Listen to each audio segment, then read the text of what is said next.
The submersible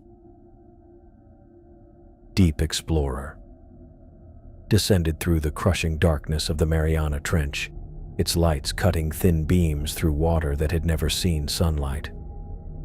I pressed my face against the porthole, watching the depth gauge climb past 35,000 feet. This was my 15th dive to the deepest part of Earth's oceans, but the feeling never got old. Approaching the target zone, Dr. Elena Rodriguez announced from the pilot's seat. Her voice carried that crisp authority that made everyone on the research team listen when she spoke. "Samuel, we'll be at the collection site in about 10 minutes. I adjusted my glasses and checked the sample containers one more time. Today's mission was straightforward: collect sediment samples from a specific coordinate where our sonar had detected unusual mineral formations. Nothing glamorous, just the methodical work that built our understanding of the deep ocean piece by piece. "Looks good from here," I said, running through my mental checklist. The robotic arm was functioning perfectly. The sample containers were secure, and the external cameras were recording everything. Dr. Sarah Kim had spent 2 hours that morning calibrating the equipment, and it showed. The submersible settled onto the seafloor with a gentle bump. Through the porthole, I could see the barren landscape of the abyssal plain stretching away into blackness. The sediment here was fine and gray, undisturbed for millions of years except by the occasional deep-sea creature. "Beginning sample collection," Elena said, activating the robotic arm.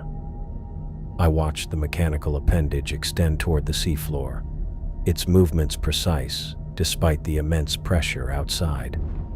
I suited up in the atmospheric diving suit, a bulky contraption that would let me work outside the submersible while maintaining normal pressure inside. The suit felt familiar after years of deep-sea research, though I never quite got used to the way it made every movement feel like I was moving through thick syrup. "External operations commencing," I reported into the comm system. Elena gave me a thumbs up through the porthole as I cycled through the airlock. The seafloor felt solid beneath my weighted boots. My helmet lights illuminated maybe 20 feet in any direction before the darkness swallowed everything. I moved methodically toward the sample site, the umbilical cord connecting me to the submersible trailing behind like a lifeline. The work was routine at first.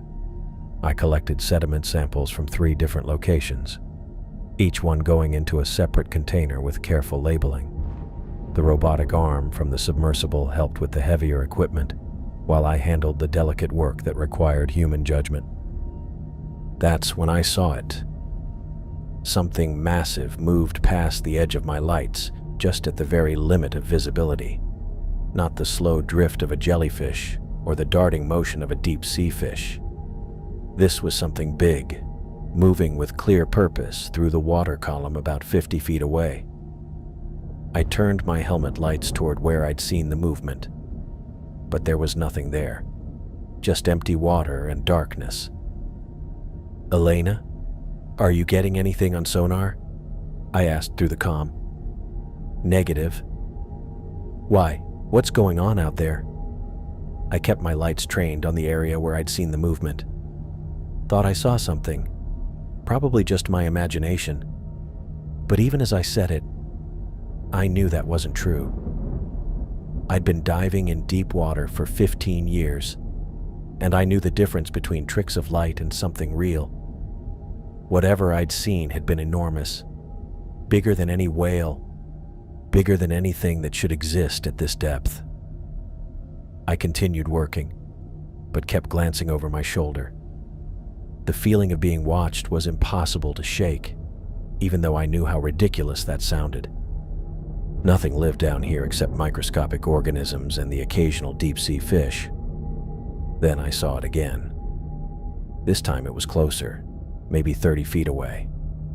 A dark shape that seemed to absorb my lights rather than reflect them. It moved with a fluid grace that didn't match any creature I knew, undulating through the water like it was flying rather than swimming. I fumbled for the camera controls on my suit, trying to get the external recording system pointed in the right direction. But by the time I managed to activate the camera and swing it around, whatever I'd seen was gone. "Samuel, your heart rate just spiked." Elena's voice crackled through the comm. "Everything okay out there?" I realized I was breathing hard, fogging up my helmet visor. "Yeah, I'm fine. Just thought I saw something again." "What kind of something?" I hesitated. How do you describe something you barely glimpsed in the darkness? "Large, moving with purpose. Definitely not a fish or jellyfish." "Could it be debris from the surface? Sometimes things sink down here that we don't expect." "No, this was alive. I'm sure of it." I finished collecting the samples as quickly as I could, constantly scanning the darkness around me. Whatever I'd seen didn't show itself again, but I couldn't shake the feeling that it was still out there, watching from beyond the reach of my lights. The return to the submersible felt like the longest walk of my life. Every shadow seemed to move. Every shift in the water made me turn my head. By the time I cycled back through the airlock, my hands were shaking. "Get anything interesting?" Elena asked as I started removing the atmospheric suit. "The samples look good. Lots of unusual mineral content, just like the sonar suggested." I paused, then decided to tell her the truth. "But Elena, I saw something out there. Something big." She turned in her pilot's seat to look at me directly. "How big?" "Bigger than this submersible, maybe twice the size. It moved like it knew exactly where it was going." Elena was quiet for a moment, processing what I'd told her. She'd been leading deep-sea expeditions for over 20 years, and I knew she'd heard plenty of stories from researchers who thought they'd seen things in the darkness. "Did you get it on camera?" I tried, but it was gone before I could get a clear shot. "Well, let's review the footage when we get back to the surface. Sometimes the cameras pick up things we miss with our eyes." The ascent to the surface took 3 hours. I spent most of that time staring out the porthole, wondering what was moving through the darkness below us. Elena focused on piloting the submersible, but I caught her glancing at me more than once. When we finally broke the surface, the research vessel, Ocean Pioneer, was waiting for us. The crane lifted our submersible out of the water and onto the deck, where Dr. James Morrison and Dr. Sarah Kim were waiting with the rest of the team. "How'd it go down there?" James asked as we climbed out of the submersible. His Irish accent always became more pronounced when he was excited about potential discoveries. "Good sample collection," Elena reported. "Samuel had an interesting encounter, though." I felt my face flush as the team gathered around.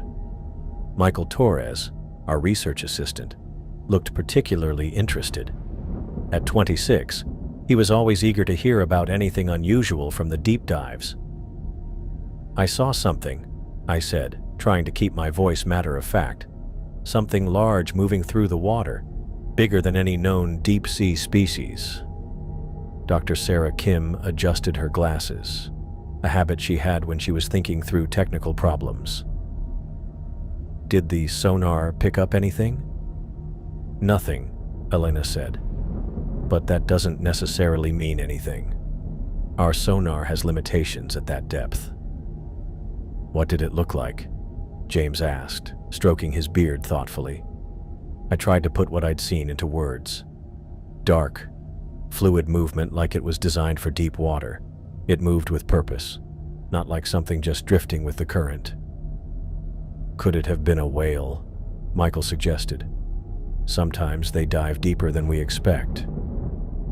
"No whale moves like that, and nothing that size should be able to survive at 35,000 feet. The team exchanged glances. I could see the skepticism in their faces, mixed with professional curiosity.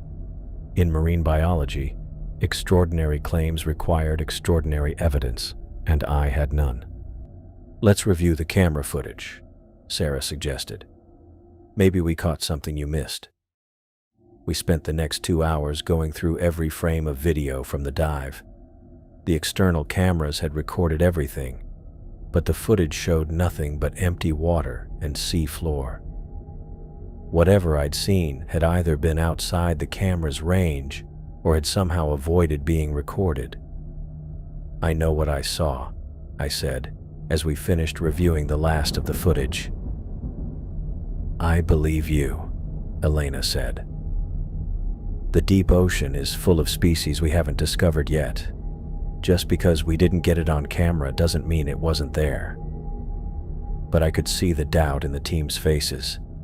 Without evidence, my sighting was just another story from the depths, the kind of thing that happened when researchers spent too much time in the crushing darkness of the deep ocean. That night, I lay in my bunk aboard the research vessel, listening to the sound of waves against the hull. The ship rocked gently in the Pacific swells, and I could hear the distant hum of the engines maintaining our position above the trench. I closed my eyes and tried to sleep, but my mind kept returning to what I'd seen. The way it had moved, the sense of intelligence behind its actions. Whatever was down there, it was unlike anything in our databases or field guides. Sleep finally came, but it brought dreams unlike any I'd ever experienced. I found myself underwater, but somehow I could breathe normally. The crushing pressure of the deep ocean didn't affect me at all. I was floating in the darkness, but I wasn't afraid. Instead, I felt a strange sense of belonging, like I was exactly where I was supposed to be. Strange lights began to appear in the distance, not the harsh white beams of submersible lights, but soft, organic glows that pulsed with a rhythm like a heartbeat. As the lights came closer, I could see they were attached to creatures unlike anything I'd ever seen. They moved through the water with the same fluid grace I'd witnessed during the dive. Their bodies seemed to be made of living light, shifting and changing as they swam. They surrounded me, but I felt no fear. Instead, there was a sense of communication, though not through any language I understood. The creatures pulsed their lights in complex patterns, and somehow, I knew they were trying to tell me something. The patterns were beautiful and hypnotic, like watching a conversation conducted entirely in color and rhythm. I tried to respond, to somehow communicate back, but I didn't know how. The creatures seemed patient, continuing their light display as if they had all the time in the world to teach me their language. Then I woke up. The dream had been so vivid that for a moment, I wasn't sure where I was. The familiar confines of my bunk gradually came into focus, along with the sound of the ship's engines and the gentle rocking motion. I checked my watch. It was 3:17 in the morning, and I felt more rested than I had in weeks despite only sleeping for a few hours. The dream lingered in my mind with unusual clarity, as if it had been more than just my subconscious processing the day's events. I lay there in the darkness, thinking about the creatures from my dream, and wondering if there was any connection to what I'd seen during the dive. The rational part of my mind dismissed it as just my brain trying to make sense of an unusual experience. But another part of me, the part that had spent years studying the mysteries of the deep ocean, wondered if there might be more to it than that. The ship continued its gentle rocking motion, and eventually I drifted back to sleep. But the image of those glowing creatures and their pulsing light patterns stayed with me, as clear and vivid as if I'd actually been there in the depths with them. I woke up with salt water still on my lips, even though I was lying in my narrow bunk aboard the Ocean Pioneer. The dream had been so vivid I could swear I'd actually been breathing underwater, surrounded by those glowing creatures that pulsed with soft blue light. Their tentacles had reached toward me, like they were trying to communicate something important, and I'd felt this overwhelming sense of belonging down there in the depths. I sat up and rubbed my eyes, trying to shake off the lingering images. My mind was probably just processing yesterday's encounter with that massive creature I'd seen during the dive. That had to be it. After 15 years of deep-sea research, I'd never experienced anything like what happened down there at 35,000 feet. So it made sense my brain would work overtime trying to make sense of it all. The ship rocked gently as I got dressed, pulling on my usual khaki pants and button-down shirt. Through the small porthole, I could see the endless expanse of Pacific Ocean stretching to the horizon. We were still positioned over the Mariana Trench, and somewhere far below us lay the mysterious coordinates where I'd collected those sediment samples. I made my way to the galley for coffee, nodding to Michael Torres as he passed in the narrow corridor. The young research assistant looked alert despite the early hour, probably eager to continue analyzing yesterday's samples. The ship's engines hummed steadily beneath my feet, a constant reminder that we were floating above one of the deepest places on Earth. "Morning, Samuel." Dr. Elena Rodriguez called from her usual spot at the corner table, reviewing charts with her coffee. "Sleep well?" "Well enough," I said, pouring myself a cup from the pot. The coffee was strong and bitter, exactly what I needed to clear my head. "Just some strange dreams." Elena looked up from her charts. "About the dive yesterday?" I nodded, taking a sip. "Something like that. My brain's probably just trying to process what I saw down there." "That's normal after an unusual encounter," she said, returning to her work. "The mind has to file away new experiences somehow." I joined Dr. James Morrison and Dr. Sarah Kim at their table, where they were discussing the mineral composition of yesterday's sediment samples. James stroked his beard thoughtfully as Sarah explained the preliminary analysis results, her safety glasses reflecting the overhead lights. "The crystalline structures are unlike anything we've cataloged before," Sarah was saying, cleaning her glasses with a small cloth. "The formation patterns suggest they developed under extreme pressure conditions." "How extreme?" James asked, his slight accent making the question sound more formal. "Beyond what we typically see at these depths. It's almost like something was actively shaping the mineral growth." I listened to their conversation while staring out the galley's porthole at the ocean surface. The water was calm today, with just small swells rolling past the ship. But I kept thinking about what lay beneath those waves, the crushing darkness where I'd seen that enormous creature moving with such purpose. "Samuel, what do you think?" Sarah asked, pulling me back to the conversation. "Sorry, what?" "The mineral formations. Do you think they could be related to the creature you encountered?" I adjusted my glasses, considering the question. "It's possible. If something that large has been living down there for an extended period, it might affect the local geology." James leaned forward. "You're still certain about what you saw?" "Absolutely. It was bigger than our submersible and moved like it had intelligence behind it." The three of them exchanged glances. I could tell they wanted to believe me, but without video evidence, my account remained just that, an account. After breakfast, I tried to focus on my research duties. I had specimen logs to update and water sample data to analyze, but I kept finding myself distracted. Every time I looked at the computer screen, my mind wandered back to the dream. Those glowing creatures had seemed so real, so alive. The way they'd move through the water with graceful precision reminded me of the massive shape I'd seen during the dive. I walked to the deck around mid-morning, telling myself I needed fresh air. The sun was bright overhead, and the ocean stretched endlessly in all directions. But instead of working on my tablet like I'd planned, I found myself staring down at the water, wondering what was happening in the depths below. Fascinating, isn't it? I turned to find Elena approaching with her own tablet in hand. "The ocean," she continued, joining me at the railing. We've explored less than 5% of it. Who knows what's down there waiting to be discovered? That's what I've always loved about this work, I said. Ever since I was a kid, I've been drawn to the unknown depths. Elena studied my face. You seem distracted today. Everything okay?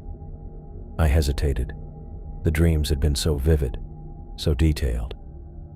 Each night they became more intense, and I was starting to look forward to them in a way that felt almost unhealthy. But how could I explain that to Elena without sounding like I was losing my grip on reality? Just tired, I said finally. The deep dives always take more out of me than I expect. Maybe you should take the day off from diving. We can handle the next collection run. No, I'm fine, really. Elena didn't look convinced, but she nodded. Well, if you change your mind, let me know. That afternoon, I tried to immerse myself in data analysis, but the numbers on my screen kept blurring together. I found myself thinking about the way those dream creatures had communicated through patterns of light, how their bioluminescence had pulsed in what seemed like a complex language. The memory felt more real than the research station around me. Michael Torres stopped by my workstation around 3 o'clock. Dr. Hartwell, do you want to review the sonar data from yesterday's dive? Sure, I said, grateful for the distraction. We spent an hour going through the readings, but the sonar hadn't picked up anything unusual. Whatever I'd encountered down there had either been too far away or somehow invisible to our instruments. It's frustrating, Michael said, running his hand through his dark hair. With all our technology, you'd think we could detect something that large. The deep ocean has its own rules, I told him. We're visitors down there, not masters. As evening approached, I realized I'd accomplished almost nothing during the day. My research logs remained incomplete, and I'd spent more time staring at the ocean than analyzing samples. This wasn't like me. I'd always been methodical and focused in my work, but something was different now. During dinner, James mentioned the next day's dive schedule. We're planning to return to the same coordinates tomorrow. Maybe we'll have better luck with the cameras this time. I'd like to go down again, I said quickly. Elena looked at me with concern. Are you sure? You seem a bit off today. I'm fine, I insisted, perhaps too forcefully. I want another chance to document what's down there. Sarah cleaned her glasses again, a nervous habit I'd noticed she did when she was thinking. The equipment checks out perfectly. If there's something to see, we should be able to capture it. That night, I lay in my bunk, listening to the gentle creaking of the ship and the distant sound of waves against the hull. I was exhausted, but also strangely excited about the possibility of dreaming again. The rational part of my mind knew this was concerning, but I couldn't help myself. When sleep finally came, the dream was more vivid than ever. I was back in the depths, but this time the glowing creatures were closer. They surrounded me in a perfect circle, their tentacles reaching out to touch my diving suit. I could feel their communication flowing through the water, patterns of light and sensation that my conscious mind couldn't quite grasp, but my dreaming self understood perfectly. One of the creatures, larger than the others, approached until it was just inches from my helmet. Its bioluminescent patterns pulsed in a rhythm that felt like a heartbeat, and I had the overwhelming sensation that it was trying to tell me something important. The message felt urgent, like a warning or an invitation. I reached out toward the creature, and the moment my gloved hand made contact with its translucent skin, I felt a jolt of connection. Images flashed through my mind. Vast underwater cities, creatures of impossible beauty, and depths that went far beyond what any human had ever explored. The creature's patterns grew brighter, more insistent, and I felt myself being drawn deeper into the vision. There was something down there in the abyss, something that had been waiting for someone like me to find it. The pull was so strong, so compelling, that I wanted nothing more than to follow these creatures into the deepest parts of the ocean. I woke with a gasp, my heart racing and my skin covered in sweat. The dream had felt more real than my actual dive yesterday. I could still feel the phantom touch of that creature's skin against my hand, still see the pulsing patterns of light behind my closed eyelids. I sat up in my bunk, trying to catch my breath. Outside my porthole, the first hints of dawn were beginning to lighten the sky. I'd been dreaming for hours, but it felt like I'd only just closed my eyes. The rational part of my mind insisted this was just my brain processing the stress of yesterday's encounter, but deep down, I knew something else was happening. These weren't ordinary dreams.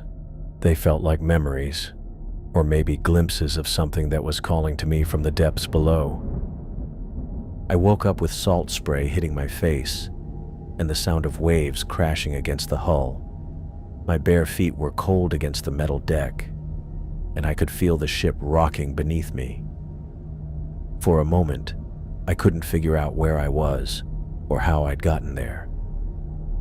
I was standing at the edge of the ship's deck, maybe 3 feet from the railing. The ocean stretched out in front of me, dark and endless under the night sky. My hands were gripping the metal rail so tight my knuckles had gone white. What the hell was I doing out here? I looked around, trying to piece together what had happened. The deck was empty except for me. No crew members, no one else awake at this hour. I checked my watch, 2:37 in the morning. I'd gone to bed around 11, which meant I'd been asleep for over 3 hours, but I had no memory of leaving my cabin. No memory of walking through the corridors, opening the door to the deck, or coming out here. The last thing I remembered was lying in my bunk, listening to the ship's engines humming below. I took a step back from the railing, my heart starting to pound. Had I been sleepwalking? I'd never done that before in my life. Not as a kid, not as an adult. But here I was, standing on the deck in my pajamas with no idea how I'd gotten here.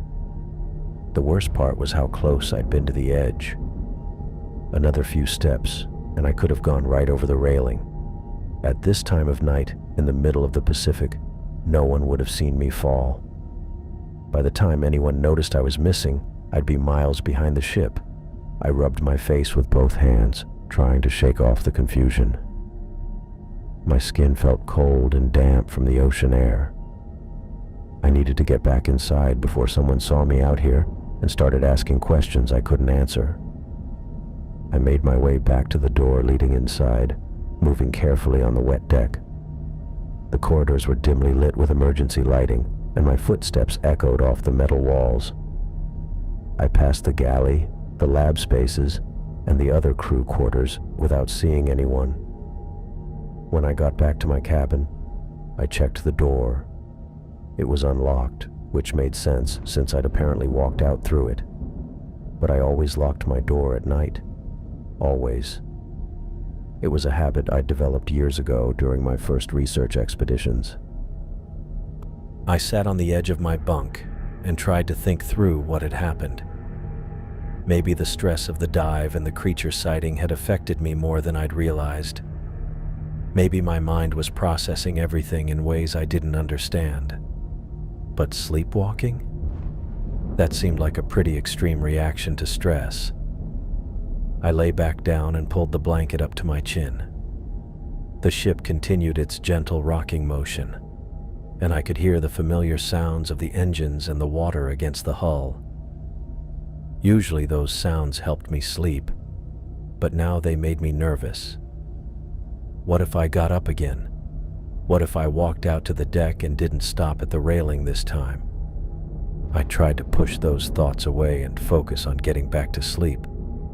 I had work to do tomorrow, samples to analyze, data to review. I couldn't afford to spend the night worrying about something that was probably just a one-time thing. But sleep, didn't come easily. Every time I started to drift off, I'd jerk awake, afraid I might be getting up without knowing it. I must have checked the time a dozen times before I finally fell asleep around 5 in the morning. The next day, I felt like I'd been hit by a truck. My head was foggy, my eyes burned, and I could barely focus on the simplest tasks. During breakfast, Elena asked if I was feeling okay. Just didn't sleep well, I told her, which was true enough. Still having those dreams? James asked. I nodded, not wanting to get into the details about the sleepwalking. How could I explain that I'd woken up on the deck with no memory of getting there? They'd think I was losing my mind. Sarah looked up from her coffee. Maybe you should take something to help you sleep. We've got some mild sedatives in the medical kit. I'll be fine, I said quickly. Just need to adjust to being back on the ship. But I wasn't fine. That night, the same thing happened again. I woke up standing at the railing, this time even closer to the edge. My hands were already reaching for the top rail, like I'd been about to climb over it. The realization hit me like a punch to the gut. I hadn't just been sleepwalking to the deck. I'd been trying to get into the water. I stumbled back to my cabin, my whole body shaking. This wasn't just stress or bad dreams. Something was seriously wrong with me. The third night, I tried to prevent it. I set 3 different alarms on my watch, spacing them 30 minutes apart starting at midnight.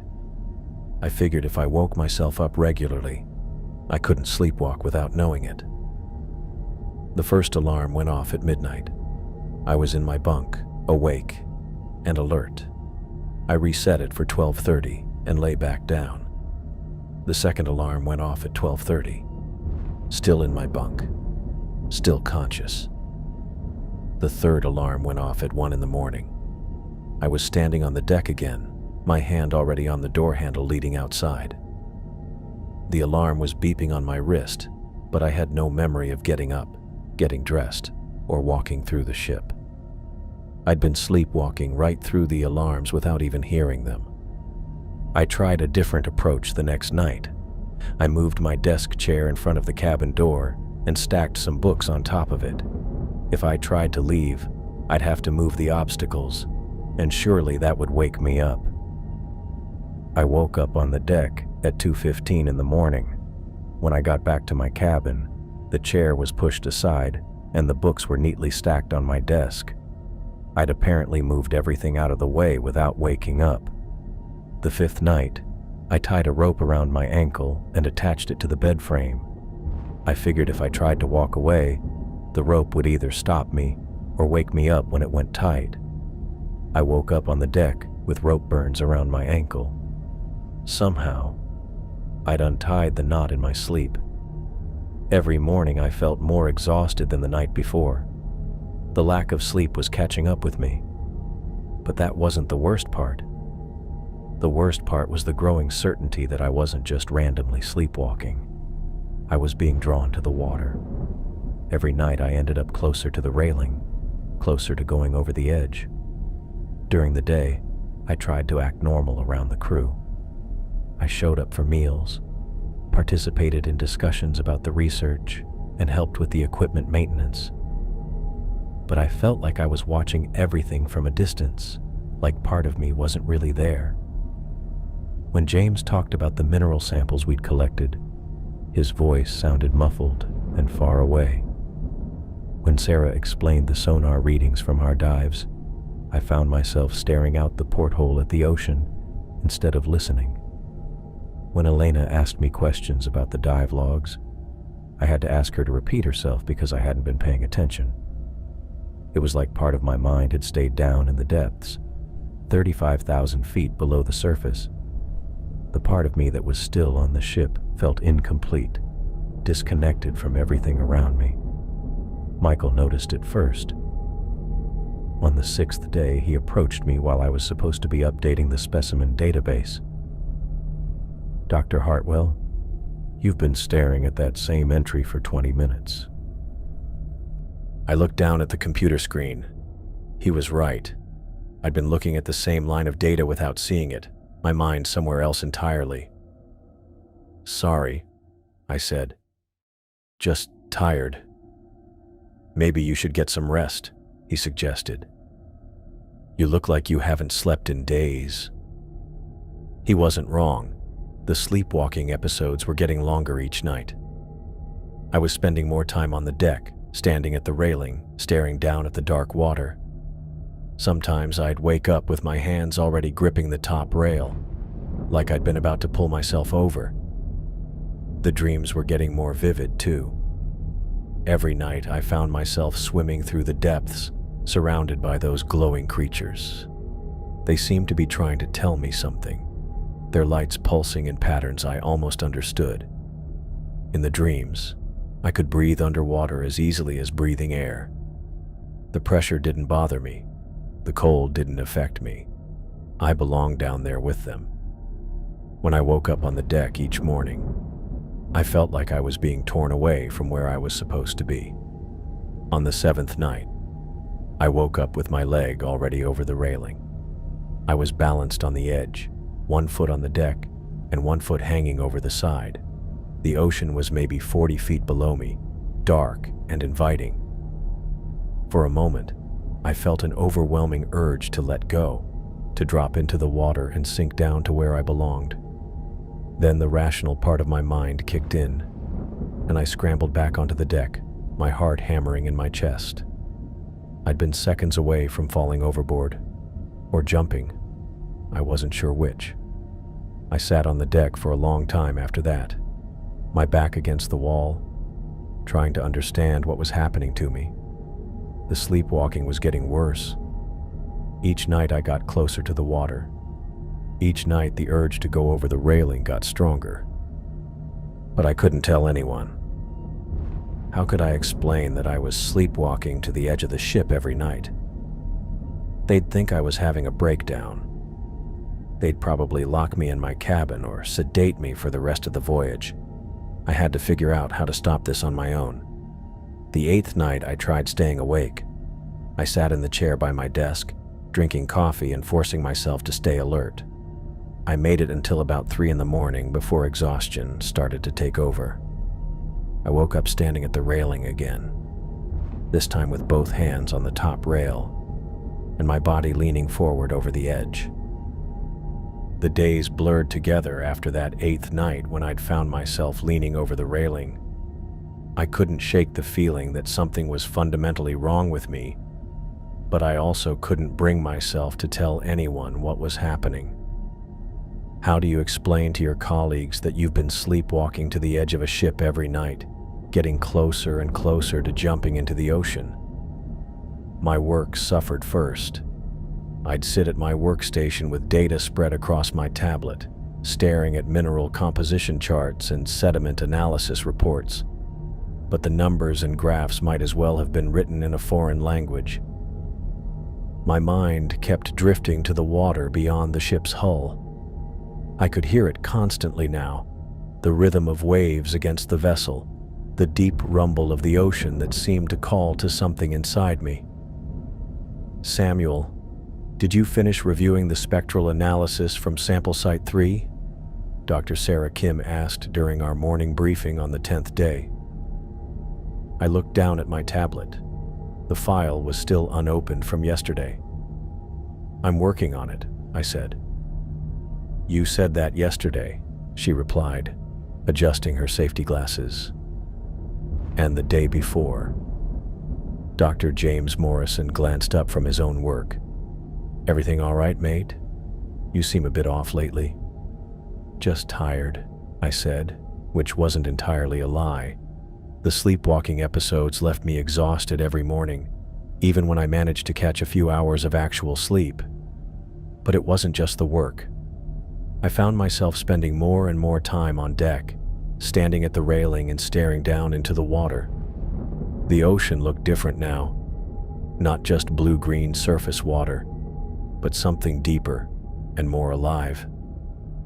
Sometimes I thought I could see shapes moving far below, dark forms that reminded me of my dreams. Michael Torres found me there one afternoon, gripping the rail so tightly my knuckles had gone white. "Dr. Hartwell," he said, "you've been out here for 2 hours." Had I? I checked my watch. It was 3:30 in the afternoon. The last thing I remembered was finishing lunch around noon. "Just getting some air," I said. Michael looked concerned. "Dr. Rodriguez was looking for you. She wanted to discuss the dive schedule for next week." Next week. The thought of going back down into the depths should have excited me. But instead I felt a strange mix of anticipation and dread. Part of me wanted to return to where I'd seen that creature, but another part, the rational part that was getting quieter each day, knew something was very wrong with me. I found Elena in the communications room, reviewing weather reports on her tablet. "There you are," she said without looking up. "We need to talk about the upcoming dives. I'm thinking we should focus on the eastern quadrant next, where the sonar picked up those unusual formations." "Sounds good," I said, though I wasn't really listening. Through the porthole, I could see the ocean stretching endlessly in all directions. Elena followed my gaze. "Samuel, are you sure you're feeling all right? You've seemed distracted lately." "I'm fine." "Because if you need to take a break from diving duties, that's perfectly understandable. What you experienced down there was unusual, and it's normal to need time to process." I said I'm fine. The words came out sharper than I'd intended. Elena set down her tablet and looked at me directly. "When's the last time you submitted a research report? Or attended a full team meeting without staring out the window?" I couldn't remember. The past week felt like a haze of sleepwalking episodes and lost time during the day. "I've been working." "On what?" "Because Sarah says you haven't reviewed any of the spectral data, James hasn't received your geological assessments, and Michael told me you spent 3 hours yesterday standing on deck without moving." I was thinking. About what? About the water. About the dreams that felt more real than waking life. About the creature I'd seen in the depths, and the way it had looked at me with what seemed like intelligence. About the growing certainty that something was calling to me from below. "Research," I said. Elena studied my face for a long moment. "Samuel, I'm going to ask you directly. Are you sick? Because your behavior has changed dramatically since that dive, and I'm starting to worry about your mental state." The rational part of my mind knew she was right. I should tell her about the sleepwalking, about the lost time, about the way I felt drawn to the water with an intensity that scared me. But a stronger part, a part that seemed to grow more dominant each day, refused to let me speak. "I'm not sick," I said. "I'm just tired." "Then get some rest. That's an order. I want you to skip the afternoon briefing and go to your cabin." I nodded and left the communications room, but instead of going to my cabin, I found myself back on deck. The sun was starting to set, painting the water in shades of orange and red. I stood at the railing and watched the colors shift and change, feeling that familiar pull toward the depths. Hours passed.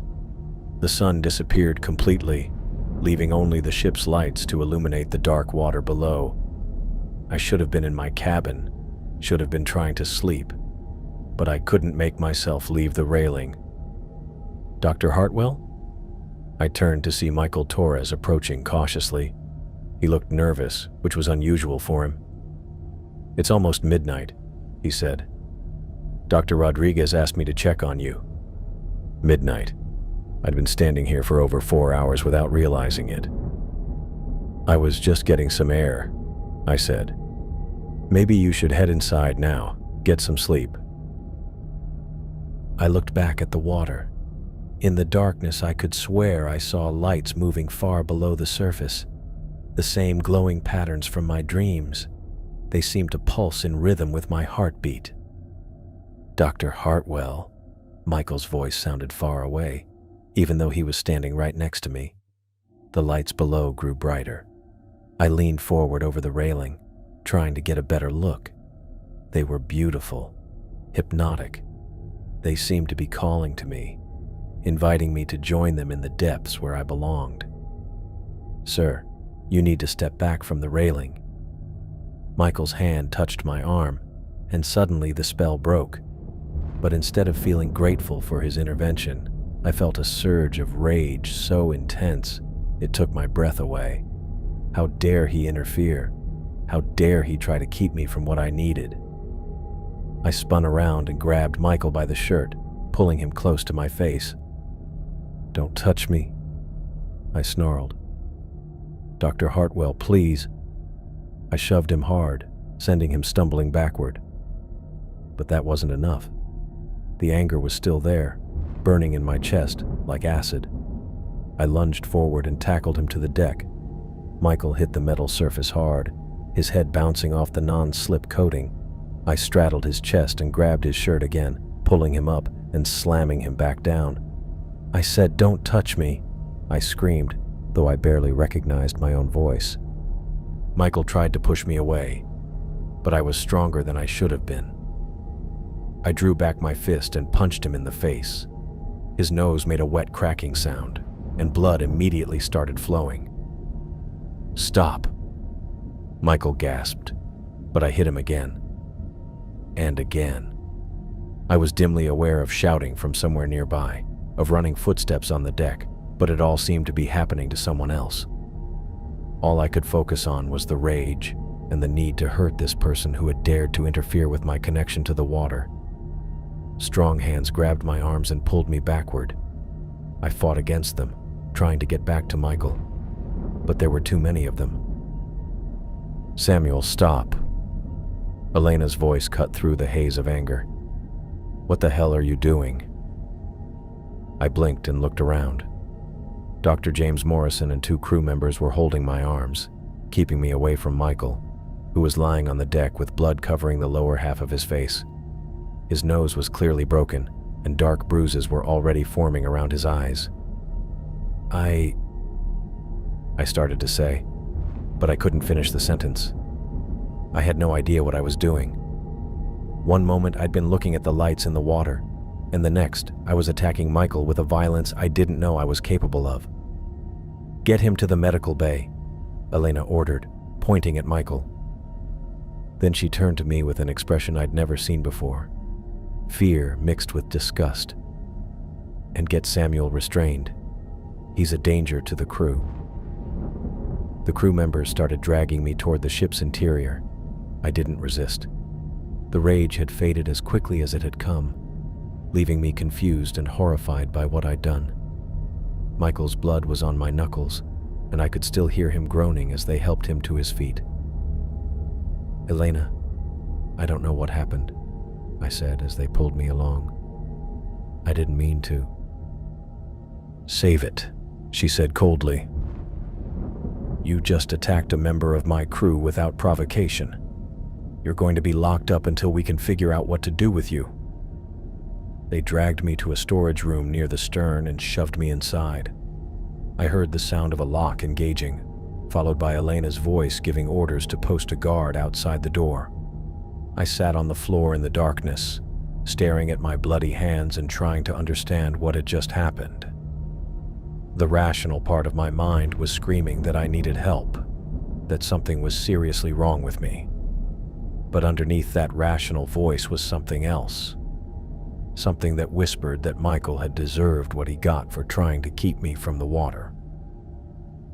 The straitjacket felt like a second skin wrapped around me, the canvas material rough against my arms as I sat on the edge of my narrow bunk. Elena had ordered it after what I'd done to Michael, and I couldn't blame her. The memory of my hands covered in his blood still made my stomach turn, even though part of me felt like he'd deserved it for trying to keep me from the water. The guard outside my door shifted his weight, and I heard the creak of the metal chair they'd brought for him. Rodriguez, I thought his name was. He'd been there for 6 hours now, ever since they'd locked me in here. Every few minutes he'd clear his throat or tap his fingers against something, probably his radio. I pulled at the restraints, not trying to escape but just testing them. The buckles held firm. Elena had made sure of that. My shoulders ached from being held in the same position, but the physical discomfort was nothing compared to the constant pull I felt toward the ocean.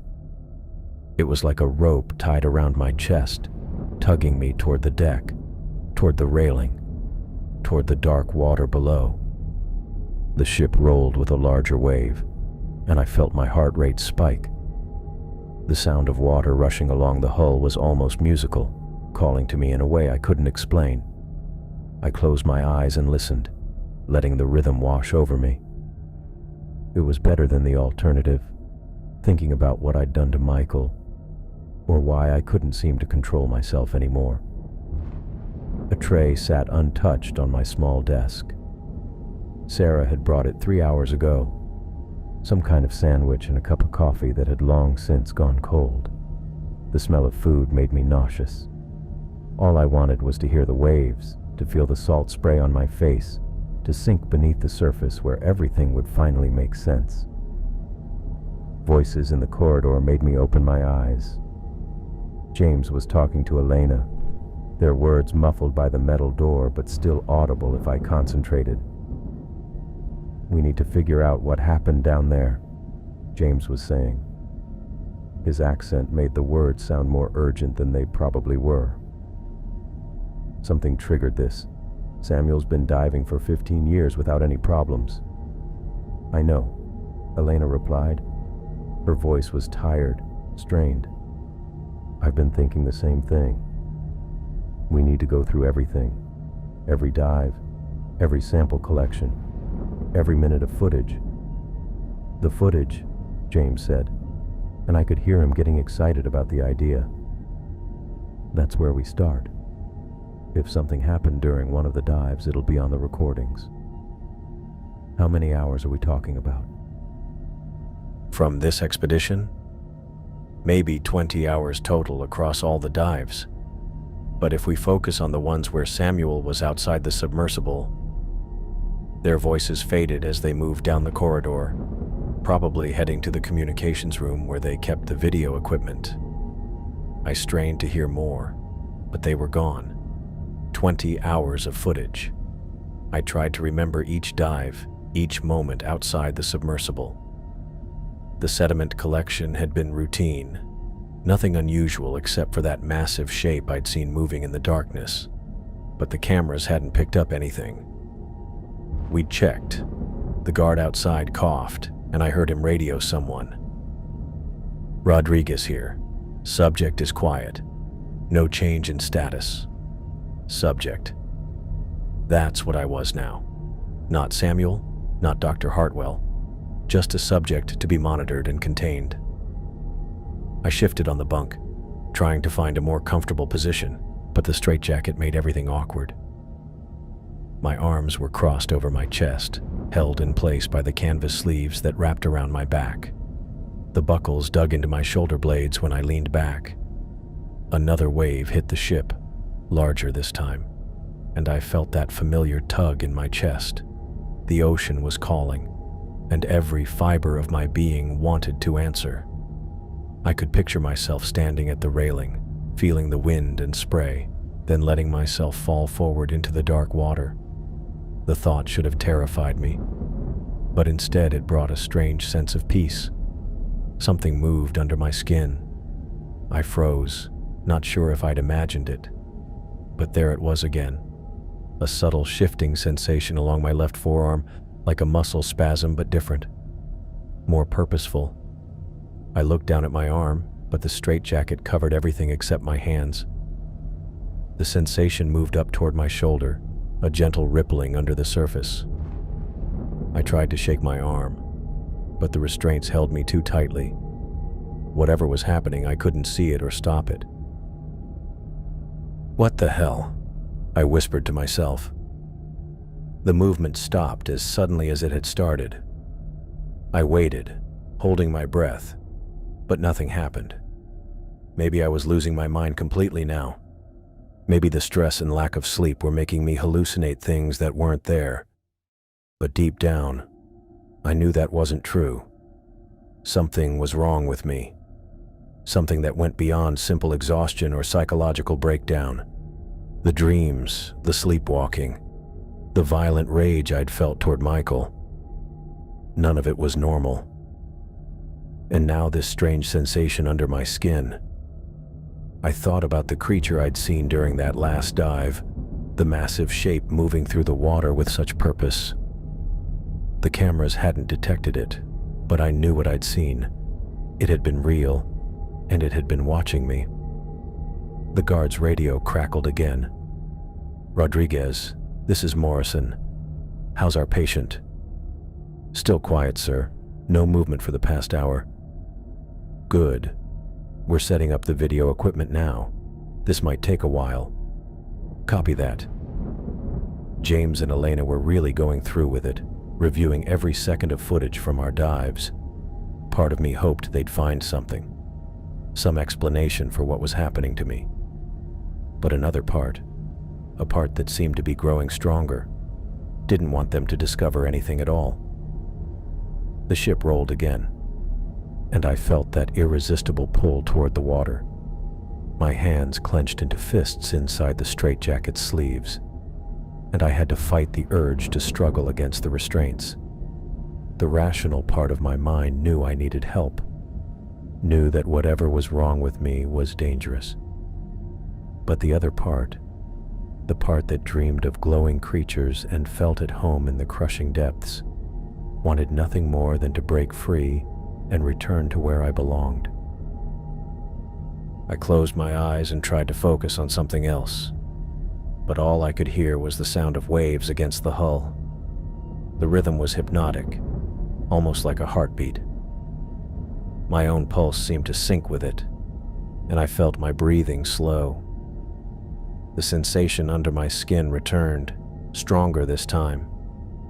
It started in my chest and spread outward, a gentle undulation that felt almost like something swimming through my bloodstream. I opened my eyes and looked down, but the straitjacket still covered everything. "Rodriguez," I called out, my voice hoarse from not speaking for hours. The guard's chair creaked. "Yeah? You need something?" I wanted to tell him about the movement under my skin, about the strange sensations I was experiencing, but the words wouldn't come. Instead, I found myself saying, "How long until we reach port?" 3 days, maybe 4. Depends on the weather." 3 days. The thought filled me with a mixture of relief and dread.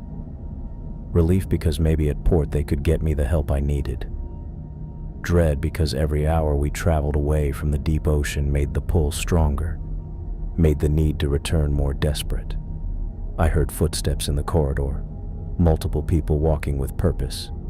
Elena's voice carried clearly as they passed my door. "Sarah, I need you to focus on the external camera feeds. James, you take the interior shots. I want every frame analyzed." "What exactly are we looking for?" Sarah asked. "Anything unusual, any anomaly, no matter how small." Their voices faded as they continued toward the communications room. I pictured them hunched over monitors, scrolling through hours of underwater footage, looking for some clue to explain my condition. They were good scientists, methodical and thorough. If there was something to find, they'd find it. The movement under my skin intensified, spreading down my arms and up toward my neck. It felt like tiny currents of electricity, but warmer, more organic. I tried to move my shoulders, but the straitjacket held me firmly in place. Whatever was happening to me, it was getting stronger. The sensation reached my neck, and I felt a strange tingling where it touched. My vision blurred for a moment, and I had to blink several times to clear it. The guard outside shifted again, and I heard him yawn.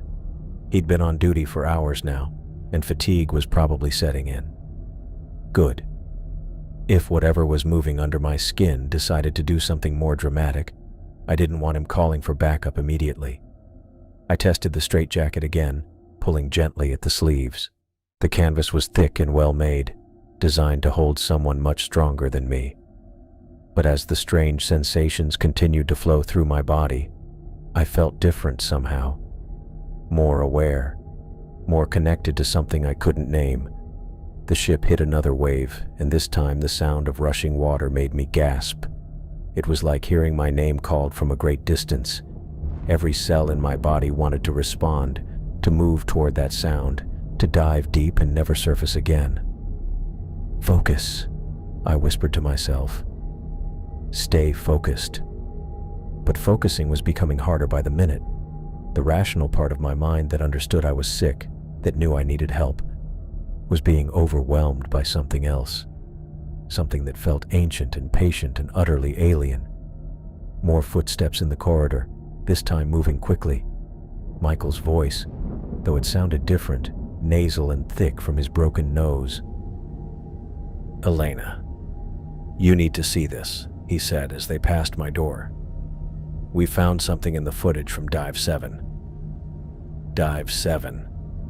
That was the one where I'd seen the creature, where I'd collected samples from the deepest site." My heart started racing, though I wasn't sure if it was from excitement or fear. The guard's radio crackled. "Rodriguez, report to the communications room. Bring the subject." "Copy that." I heard him stand up, keys jingling as he unlocked my door. The metal hinges creaked as it swung open, and Rodriguez stepped inside. He was a big man, probably in his 40s, with graying hair and tired eyes. "Time to go," he said. "They want to show you something."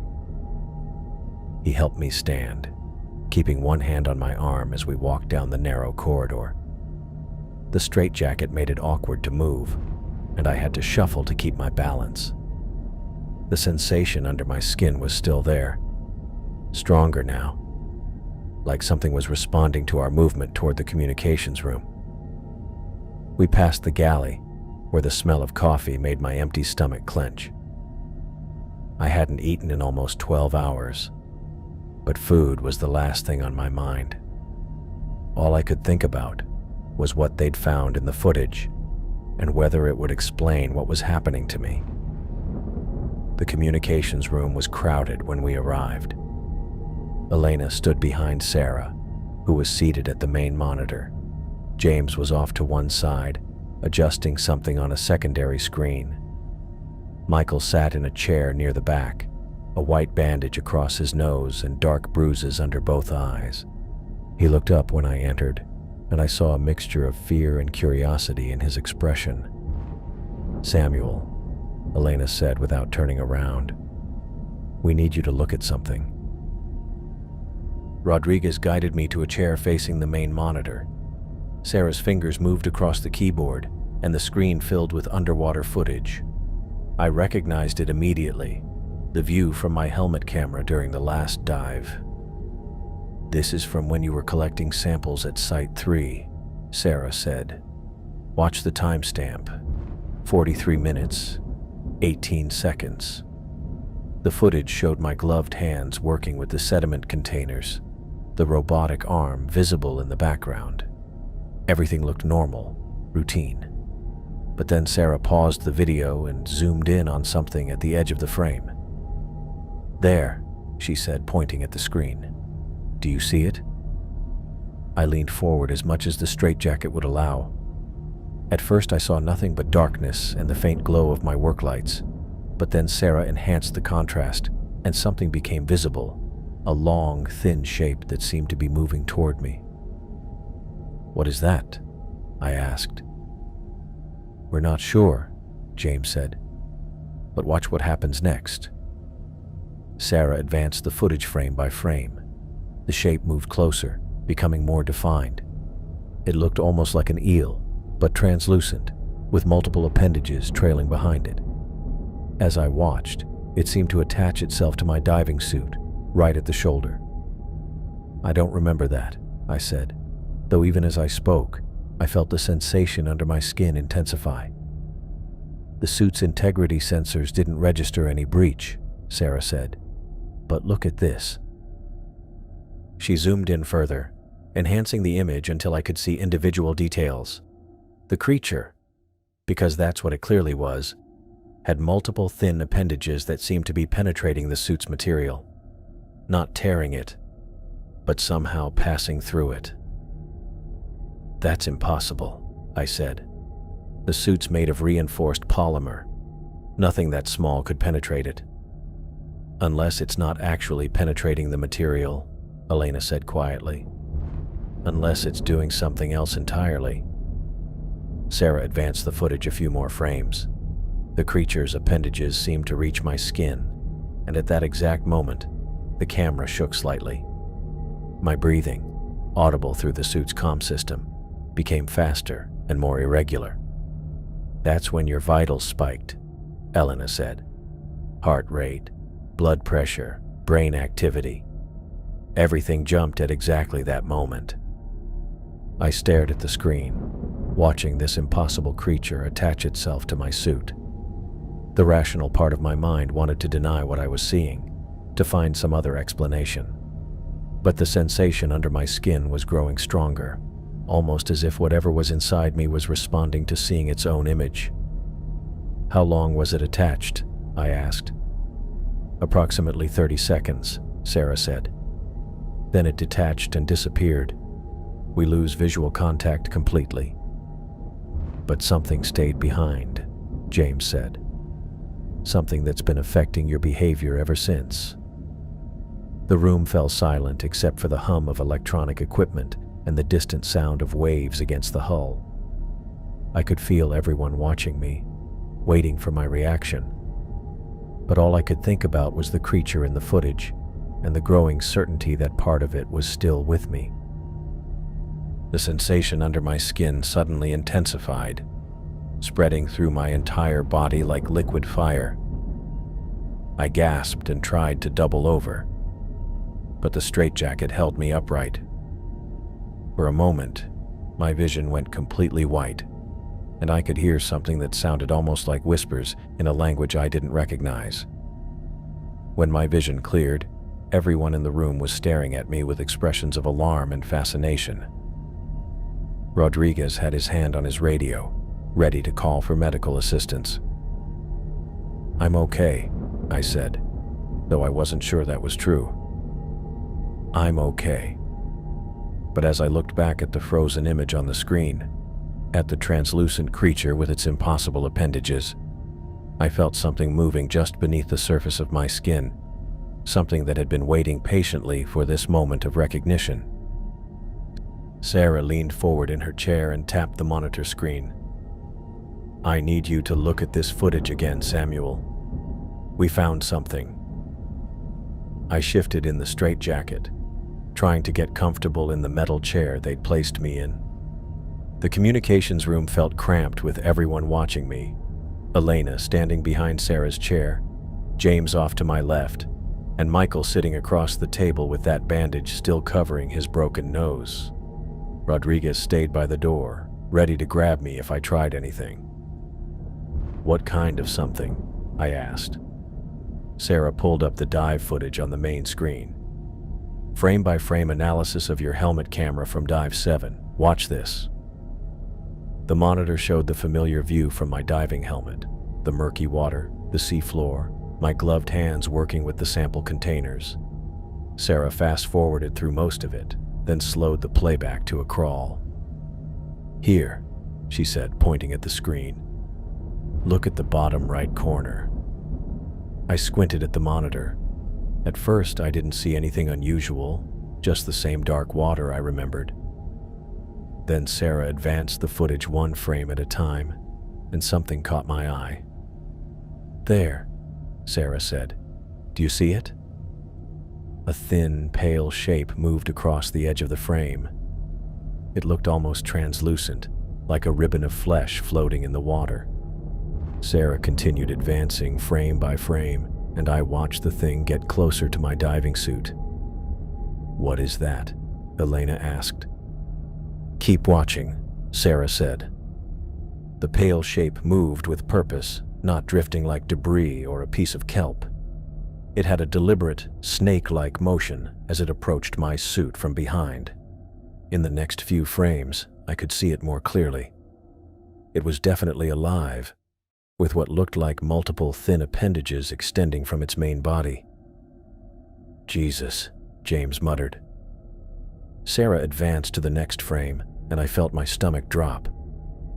The creature was attached to my diving suit, its body pressed against the back panel. The appendages, there had to be at least 6 of them, were spread across the suit's surface. "How is that possible?" I said. "I would have felt something that size." "That's what we thought too," Sarah said. She zoomed in on the creature. "But look at this." The image quality wasn't perfect, but I could see the thing's body was almost completely transparent.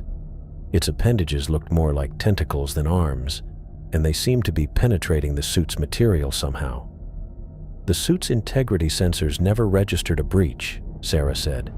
"According to all our readings, your suit remained completely sealed throughout the dive." "Then how did it get through?" Elena asked. Sarah shook her head. "I don't know. The suit material is designed to withstand extreme pressure and resist punctures. Nothing should be able to penetrate it without triggering the breach alarms." I stared at the screen, watching the creature's appendages spread across my suit like fingers. The thing looked almost delicate, but there was something unsettling about the way it moved. It wasn't random or instinctive. It seemed calculated. "Show me the next part," I said. Sarah advanced the footage. The creature remained attached for several more frames, its body undulating slightly in the water. Then, in one frame, I could see something that made my skin crawl. The appendages weren't just touching the suit. They appeared to be going through it, reaching inside. "That's impossible," I said. "We thought so too," James said. "But we've analyzed this footage for hours. That thing is definitely making contact with something inside your suit." Sarah pulled up another window on the screen, showing a close-up of the suit's back panel. "We found microscopic tears in the suit material after you returned, tiny punctures that our sensors couldn't detect during the dive." I felt a chill run down my spine. "You're saying it got through my suit?" "More than that," Elena said. "We think it made contact with your skin." The room went quiet, except for the hum of the ship's engines. I stared at the frozen image on the screen, trying to process what they were telling me. The creature's transparent body looked almost ethereal in the helmet camera's lights, but those appendages were definitely real. "How long was it attached?" I asked. Sarah checked the timestamp. "About 47 seconds. Then it detached and disappeared back into the darkness." "And you think this thing is what's been affecting my behavior?" Elena nodded. "It's the only explanation that makes sense. Your symptoms started right after that dive. The sleepwalking, the compulsion to get to the water, the violent episode with Michael." I looked over at Michael, who was watching me with a mixture of fear and curiosity.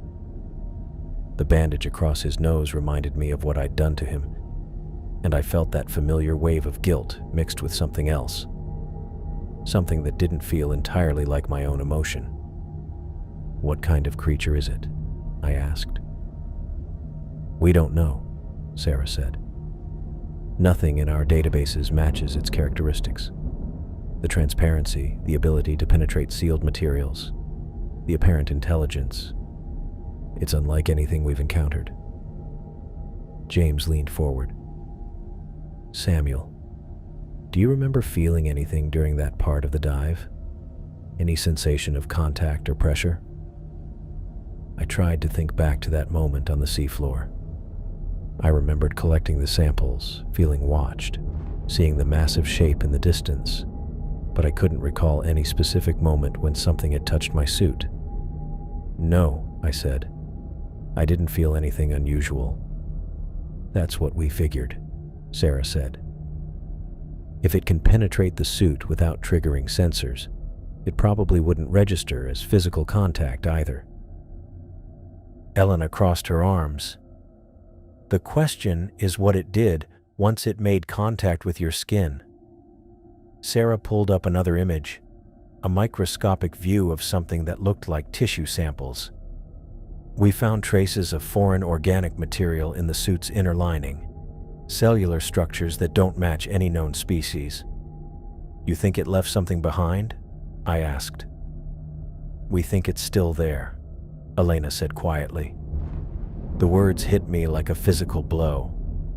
I felt that strange sensation under my skin intensify, as if something was responding to the conversation. The pull toward the ocean, which had been a constant background presence, suddenly became stronger.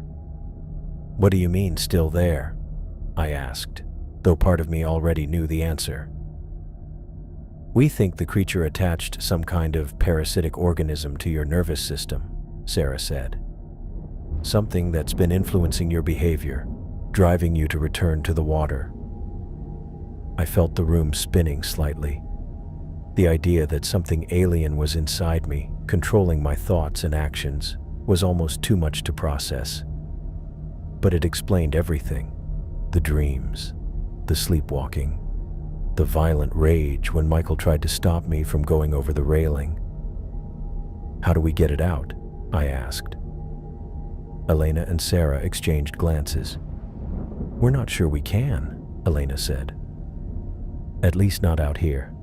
We need to get you to a medical facility with proper equipment. The sensation under my skin grew stronger, and I felt a wave of what I could only describe as panic. But it didn't feel like my panic. It felt foreign, desperate. It doesn't want to be removed, I said, the words coming out before I could stop them. What? James asked. I looked around the room at their concerned faces. I can feel it. It's fighting the idea of being taken away from the ocean. Rodriguez shifted by the door, his hand moving closer to his radio. Michael pushed his chair back slightly from the table. Samuel, Elena said carefully, are you feeling the creature's emotions, or are they your own? I tried to separate my thoughts from the foreign presence I could sense in my mind. It was like trying to untangle two different radio signals broadcasting on the same frequency. Both, I said finally. I can feel what it wants, and it wants to go back to the deep water. But I also know that's not what I should want. Sarah made notes on her tablet. This suggests a direct neural interface. The organism isn't just physically present, it's integrated with your nervous system. The pull toward the ocean intensified again, and I gripped the arms of my chair. Through the porthole, I could see the dark water stretching to the horizon. Every instinct I had was screaming at me to get out of this room, get to the deck, and find a way back to the depths. How long until we reach port? I asked through gritted teeth. 3 days, Elena said. Maybe 4, depending on weather. I felt the creature's response to that information, a surge of desperate urgency that made my hands shake. It knew we were moving away from its home, away from whatever it needed to survive or reproduce or complete its life cycle. It's getting stronger, I said. The farther we get from the trench, the more desperate it becomes. Elena looked at Rodriguez. Double the watch rotation. I want someone monitoring Samuel at all times. That won't be enough, I said, and the certainty in my voice surprised me. It's learning how to control me better. Each time it takes over, it gets easier for it to override my conscious mind. Sarah looked up from her tablet. What do you mean, takes over? I thought about the sleepwalking episodes, the way I'd found myself at the railing with no memory of getting there. Sometimes, I'm not in control of my own body. I'll be thinking one thing, but my body does something else entirely. Like when you attacked Michael, James asked. I nodded. feeling another wave of guilt. I didn't want to hurt him, but when he tried to pull me away from the water, something else took control, something that saw him as a threat to its survival. The room fell silent again. I could see the fear in their eyes as they processed what I was telling them. They were trapped on a ship with someone who could become violent without warning, controlled by an alien parasite that would do anything to return to its home in the deep ocean. Elena made a decision. We're going to sedate you for the rest of the journey. No, I said, and the word came out with more force than I'd intended. Sedation might make it worse. If I'm unconscious, I won't be able to fight its influence at all. Then what do you suggest? Elena asked. I looked around the room, trying to think of options that would keep everyone safe while giving me the best chance of maintaining some control over my own mind. The creature's presence pulsed under my skin, and I could feel it listening to every word, planning its next move. Keep me restrained, but conscious, I said. And whatever you do, don't let me near the water. I felt the creature's presence growing stronger beneath my skin as the ship's engines hummed steadily through the night. The vibrations traveled up through the metal hull and into my bones, but they couldn't drown out the alien thoughts that weren't quite my own anymore. I'd been sitting in this same metal chair for hours now, the straitjacket cutting into my shoulders. But the physical discomfort was nothing compared to what was happening inside my head. The organism moved under my skin like something alive trying to find its way out. I could feel it shifting along my spine, wrapping around my ribs, sending tendrils of foreign sensation through my nervous system. My thoughts kept getting interrupted by flashes of images that didn't belong to me. Deep ocean trenches, bioluminescent creatures moving in coordinated patterns, and always that overwhelming need to return to the depths. Rodriguez had been replaced by a new guard about an hour ago.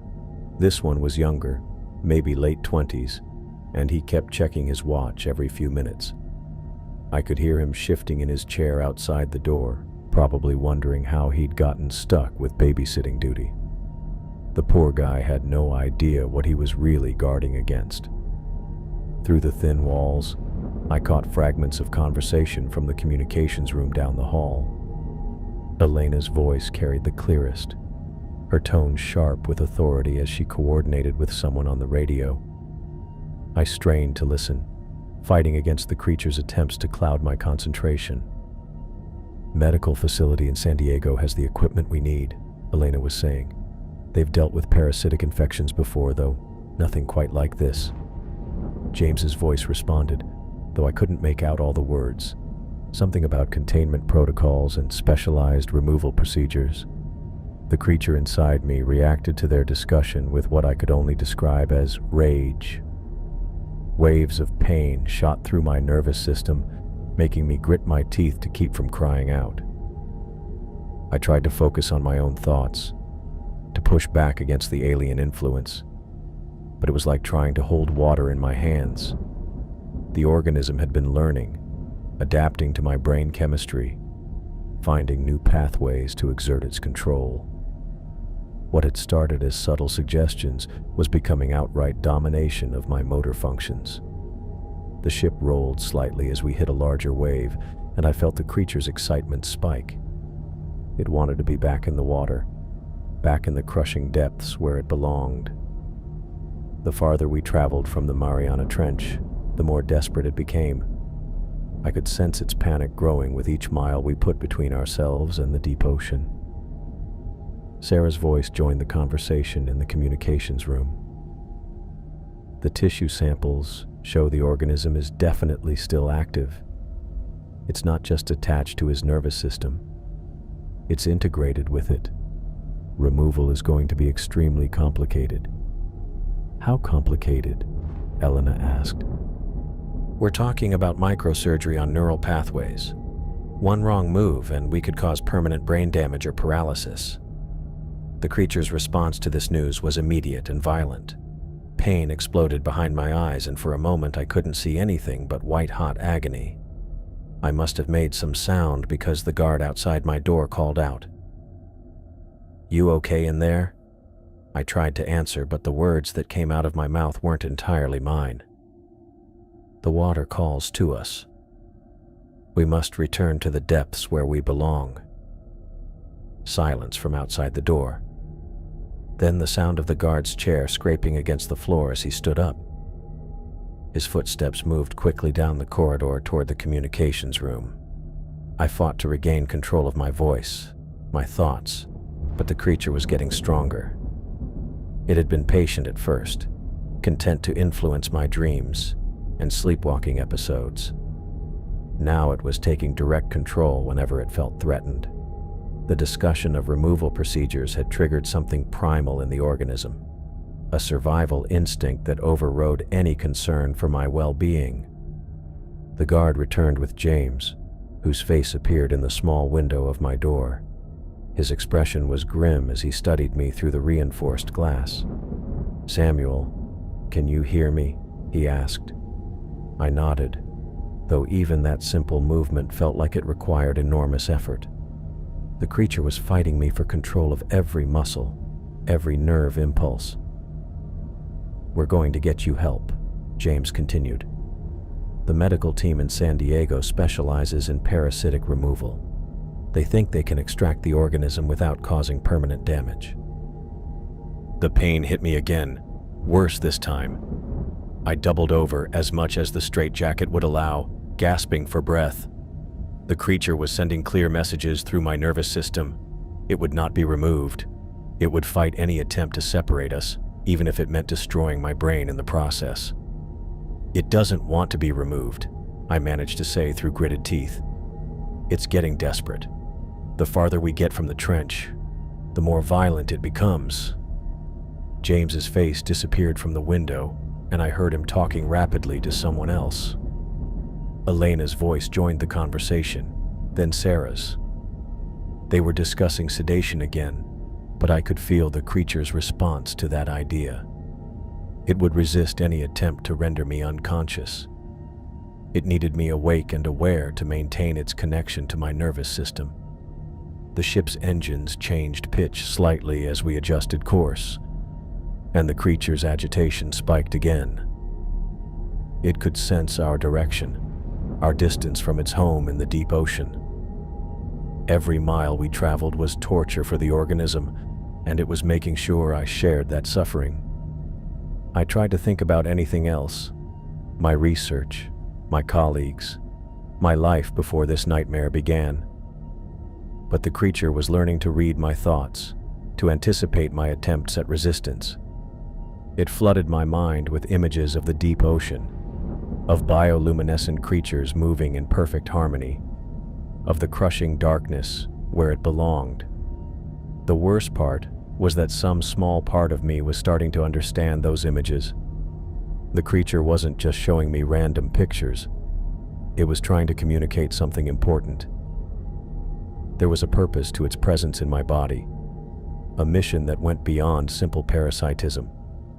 It needed to return to the depths, but not just to survive. It had information to share, experiences to communicate to its colony.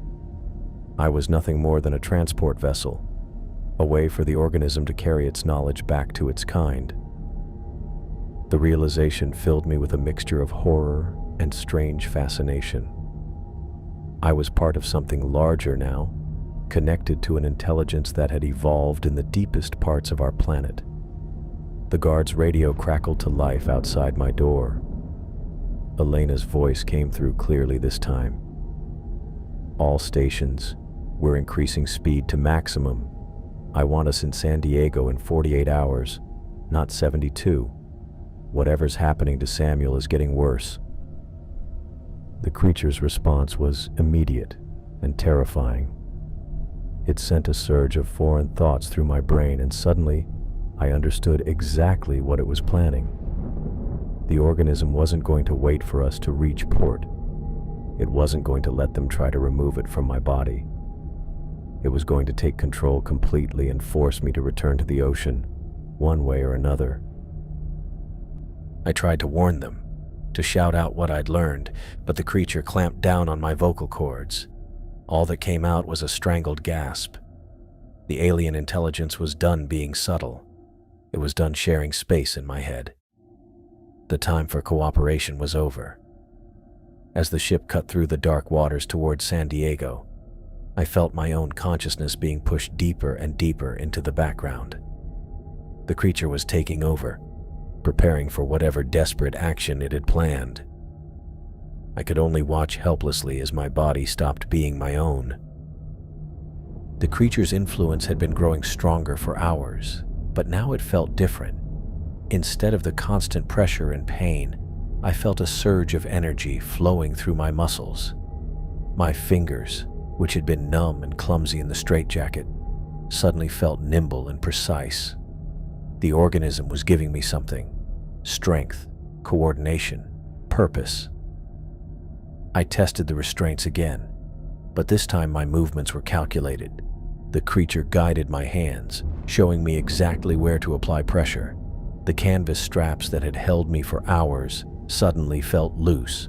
I worked my right arm free first, then my left, the straitjacket sliding off like it was made of paper. Outside my door, I could hear the guard's breathing had changed. He was dozing off. Had been for the last 20 minutes. The creature had been waiting for this moment, planning every detail. I stood up slowly, my legs steady despite hours of sitting. The organism's influence flowed through every muscle, making me feel stronger than I'd ever been. I moved to the door and pressed my ear against it. The guard's chair creaked as he shifted in his sleep. Perfect. I turned the handle slowly, grateful that they'd only locked me in with the straitjacket, not bothering with the door lock since I'd been completely restrained. The corridor was dimly lit, emergency lighting casting long shadows. The guard, it was the younger one who'd replaced Rodriguez, sat slumped in his chair, chin on his chest. I stepped past him carefully, my bare feet silent on the metal floor. The creature guided every movement, showing me exactly where to place my feet to avoid the spots that creaked. I moved through the ship like I'd done it 1,000 times before. Past the galley, past the communications room where I could hear Elena's voice discussing something with Sarah. Past the crew quarters where James was probably reviewing more footage. The creature knew the layout of the ship better than I did somehow, directing me through passages I'd barely noticed before. The pull toward the deck was overwhelming now, not just a desire or compulsion. It was like gravity itself was drawing me upward. My legs carried me up the stairs without conscious thought. The organism had complete control, and I was just along for the ride, watching through my own eyes as my body moved with purpose. The night air hit my face as I stepped onto the deck. The ocean stretched out in all directions, black water reflecting the stars. The ship was moving fast. I could feel the vibration of the engines pushing us toward San Diego at maximum speed. But the creature didn't care about our destination. It only cared about one thing. I walked toward the railing like I was being pulled by invisible strings. My hands gripped the cold metal, and I felt the organism's satisfaction wash over me. This was what it had been working toward since the moment it attached itself to my diving suit. Not just to influence me or control me, but to bring me here, to this moment. I climbed onto the lower rail, then the upper one. The water was maybe 30 feet below, dark and welcoming. The creature's excitement was electric under my skin. I could feel it preparing for what came next, gathering itself for the return to its home. "Samuel!" James's voice cut through the night air. I turned and saw him standing in the doorway to the interior, his face pale with shock. He was looking right at me, balanced on the railing with my toes hanging over the edge. "Get Elena!" he shouted to someone behind him. "Get everyone! Now!" I wanted to respond, to tell him I was sorry, that this wasn't my choice. But the creature had complete control of my voice now. Instead, I felt my body turning back toward the water. The organism was done waiting. "Samuel, don't." James was running toward me now, his footsteps pounding on the deck. "Fight it. You can fight it." But I couldn't fight it anymore. The creature had used up all my strength to get me here, and now it was time to complete its journey. I felt my legs bend, preparing to jump. More voices joined James's. Elena shouting orders, Sarah calling my name, Michael yelling for someone to grab a life preserver. Their footsteps were getting closer, but not close enough. I pushed off from the railing. The fall felt like it lasted forever. The wind rushed past my face, and I could hear the crew shouting above me, their voices already growing distant.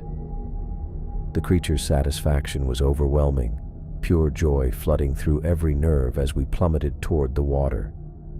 I hit the surface hard, the impact driving the air from my lungs. The cold Pacific closed over my head, and I sank into the darkness. Above me, I could see the lights of the ship, the crew's flashlights cutting through the water as they searched for me. But the creature was already guiding me downward, away from the surface, away from the light. My lungs should have been screaming for air, but somehow I felt calm. The organism was doing something to my body, changing something fundamental about how I breathed, how I survived. The ship's lights grew smaller and smaller above me as I sank deeper into the black water. The crew's voices faded to nothing, replaced by the vast silence of the deep ocean. The creature's influence was complete now. I was no longer Samuel Hartwell, marine biologist. I was just a vessel carrying the organism home to where it belonged. The pressure should have crushed me, but instead, I felt the creature's strength flowing through my body, keeping me alive, keeping me conscious as we descended into the abyss. The organism had waited millions of years in the deep trenches, and now it was finally returning, using me as its transport back to the colony that waited in the darkness below. I sank deeper into the ocean, the weight of the water pressing against me from all sides. The surface disappeared above me, swallowed by the darkness. I should have been panicking, should have been drowning, but somehow I wasn't. My lungs weren't burning for air. I was breathing, actually breathing, underwater, just like in those vivid dreams that had been haunting me for weeks. The realization hit me like a physical blow. The parasite wasn't just controlling my movements anymore. It was keeping me alive down here, sustaining me in ways that defied everything I knew about human physiology. My body moved through the water with an ease that felt foreign, guided by something that wasn't entirely me. I tried to fight against the creature's influence, to swim back toward the surface, but my limbs wouldn't obey. The parasite had complete control now, directing me deeper into the abyss. I could feel its presence more strongly than ever, a cold intelligence wrapped around my nervous system like a second skin. Then I saw them. Lights began to flicker in the darkness ahead, soft, pulsing glows that I recognized immediately from my dreams.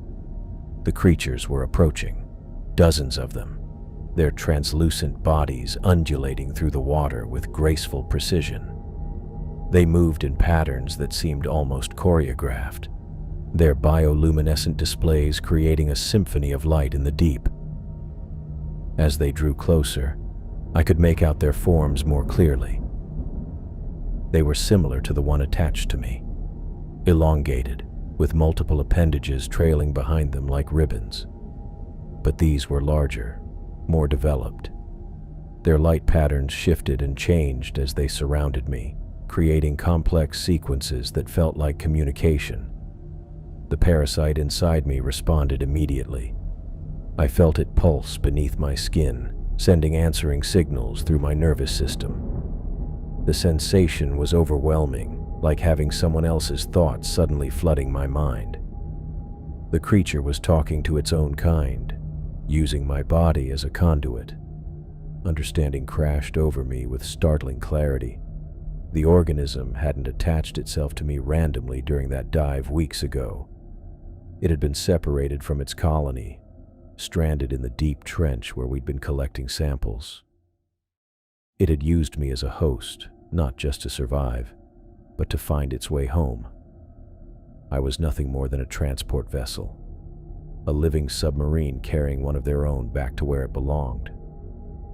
The creatures circled me now, their lights pulsing in unison. I could feel the parasite's excitement, its desperate need to rejoin the colony it had been cut off from. It had manipulated my dreams, my sleepwalking, my violent outburst with Michael. All of it had been driving me toward this moment, toward returning to the depths where it could reunite with its kind. I tried to resist, to assert some control over my own body, but the effort felt futile. The parasite had grown stronger during our journey away from the trench, feeding off my nervous system, learning how to manipulate my brain chemistry. Now, surrounded by its colony, it was preparing for the final phase of its plan. I felt it beginning to detach. The sensation was unlike anything I'd ever experienced, like having something fundamental being torn away from inside me. The parasite started to withdraw its tendrils from my nervous system, slowly extracting itself from the pathways it had carved through my brain and spinal cord. Terror flooded through me as I realized what this meant. The creature had been keeping me alive down here, allowing me to breathe underwater, protecting me from the crushing pressure of the deep.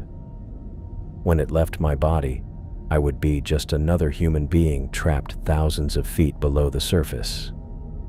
I would drown. The other creatures seemed to sense what was happening. Their light patterns intensified, becoming more urgent, more welcoming. They were calling their lost member home, encouraging it to abandon the host that had served its purpose. I fought against the parasite's withdrawal with everything I had left. My hands moved without conscious thought, clawing at my own skin where I could feel the creature trying to exit. The pain was excruciating, but I didn't care. If I let it go, I was dead. The parasite fought back, sending waves of agony through my nervous system as I tried to prevent its escape. It had never expected resistance at this stage. It had assumed I would be completely under its control by now, a passive vessel ready to be discarded once it reached its destination. But some part of me, some core of human stubbornness, refused to give up. I grabbed at the creature as it tried to push through my skin, my fingers finding purchase on its slippery form. The thing writhed in my grip, desperate to break free and join the colony that waited just beyond my reach. My strength was fading fast.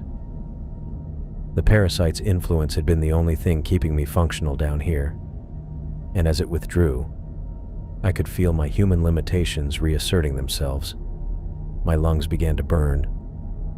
The pressure of the deep started to crush against my chest. I felt the parasite beginning to pull away from my nervous system, its tendrils slowly withdrawing from the connections it had made to my brain and spinal cord.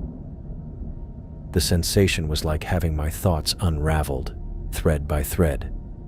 Around me, the bioluminescent creatures pulsed with urgent patterns, calling their lost colony member home.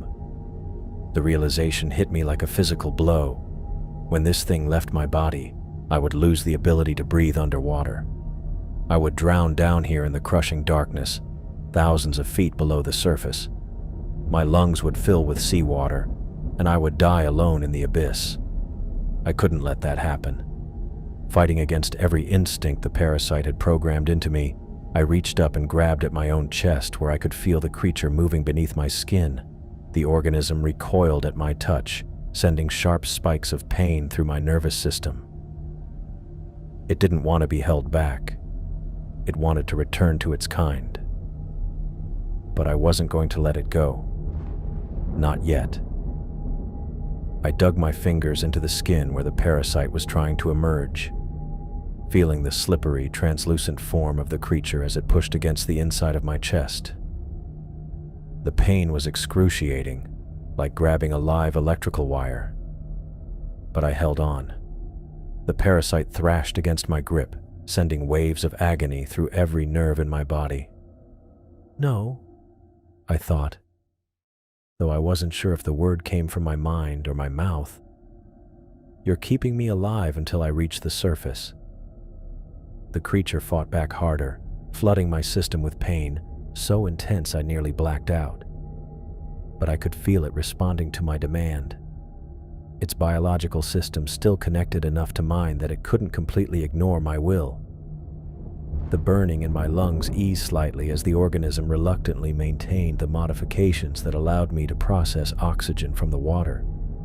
I turned away from the circle of glowing creatures and began swimming upward. Every stroke was a battle against the parasite's attempts to break free. It wanted to stay here in the deep, to rejoin its colony and complete whatever mission had brought it to the surface in the first place. But I forced my arms and legs to move, pulling myself up through the crushing darkness. The pressure began to lessen as I climbed through the water column. My ears popped repeatedly as the weight of the ocean above me decreased. The parasite's struggles grew more desperate, sending jolts of electricity through my muscles that made my limbs spasm and twitch. Several times I nearly lost my grip on the creature as it tried to tear itself free from my nervous system. I could feel it weakening our connection, cutting off the modifications that kept me alive down here. My vision started to blur, and my chest began to burn as my human physiology reasserted itself. But I kept swimming, driven by pure desperation and the knowledge that stopping meant death. The water around me began to lighten slightly.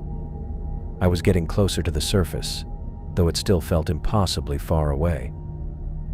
The parasite made one last violent attempt to break free, sending such intense pain through my body that I screamed, releasing a stream of bubbles that rose past my face.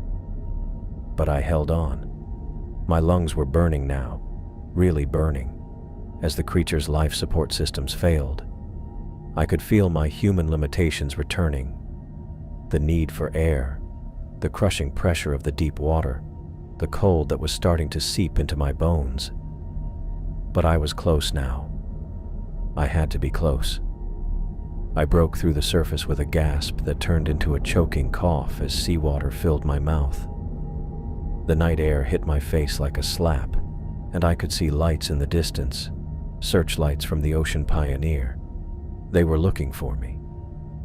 The parasite made one final desperate attempt to escape, and I felt it starting to slip from my grasp. But I squeezed harder, forcing it to maintain just enough of our connection to keep me conscious and breathing. My body was shutting down, exhausted from the fight and the rapid ascent, but I had to make it to the ship. I began swimming toward the lights, each stroke weaker than the last. The parasite was barely holding on now, its grip on my nervous system failing as it prepared for one last attempt to break free. I could feel it gathering its strength, ready to tear itself away from me and disappear back into the depths. The lights grew brighter. I could hear voices now, shouting across the water. Someone had spotted me. Over here, the voice was James, calling out from somewhere on the ship. "I see him. He's in the water." More voices joined in, and I could see figures moving on the deck of the research vessel. A spotlight swung across the water and found me, bathing me in harsh white light.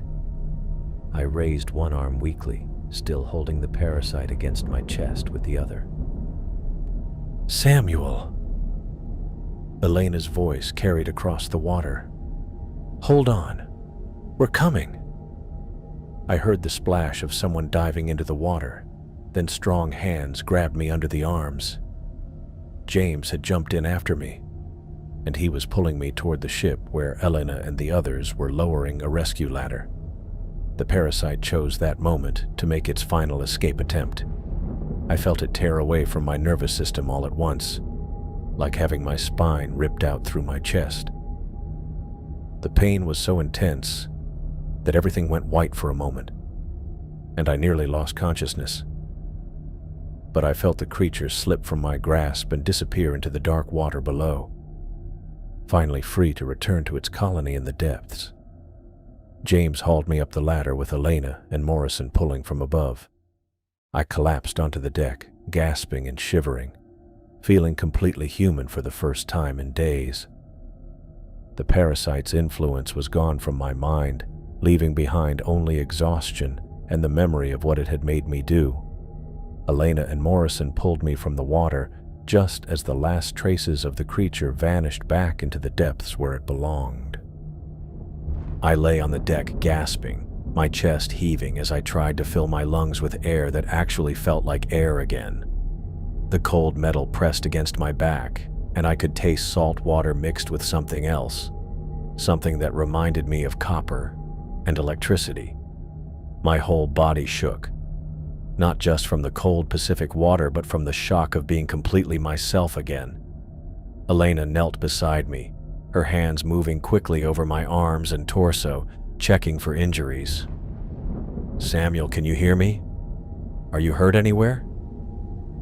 I tried to speak, but only managed a hoarse croak. My throat felt raw, like I'd been screaming for hours. James appeared on my other side, his face pale in the deck lights. "Jesus, Samuel, we thought we'd lost you," he said, pulling a blanket from somewhere and draping it over me. "How long were you under?" It had to be at least 20 minutes. 20 minutes. I should have been dead. Would have been dead if not for that thing living inside me, changing me, keeping me alive in ways that shouldn't have been possible. The memory of breathing water like air made my stomach lurch. "I'm okay," I managed to whisper, though I wasn't sure that was true. "It's gone. The creature, it's gone." Elena's hands paused in their examination. "What do you mean, gone?" "It left me, down there when I got close to the surface. It tried to escape the whole way up, but I held on. I made it keep me alive." The words sounded insane even as I said them, but they were the truth. Sarah appeared with a medical kit, her safety glasses reflecting the deck lights. She knelt down and opened the kit, pulling out a small flashlight. "Samuel, I need to check your pupils. Can you look at me?" I turned my head toward her, squinting as she shined the light in my eyes. The beam felt too bright, too harsh after the absolute darkness of the deep ocean. "Pupils are responsive," she said, clicking off the light. "But I'm seeing some small wounds on your skin. Elena, look at this." Elena leaned closer as Sarah pointed to spots on my arms and chest where my shirt had torn. I looked down and saw tiny puncture marks, each no bigger than a pinprick, scattered across my skin like a constellation of small injuries. "Those are where it attached," I said. I could feel it under my skin, moving around, connecting to my nervous system. It was learning how to control me. Sarah pulled out a magnifying glass and examined the wounds more closely. "These look like injection sites. Very precise. Very small. Whatever that creature was, it knew exactly where to make contact." The thought made my skin crawl.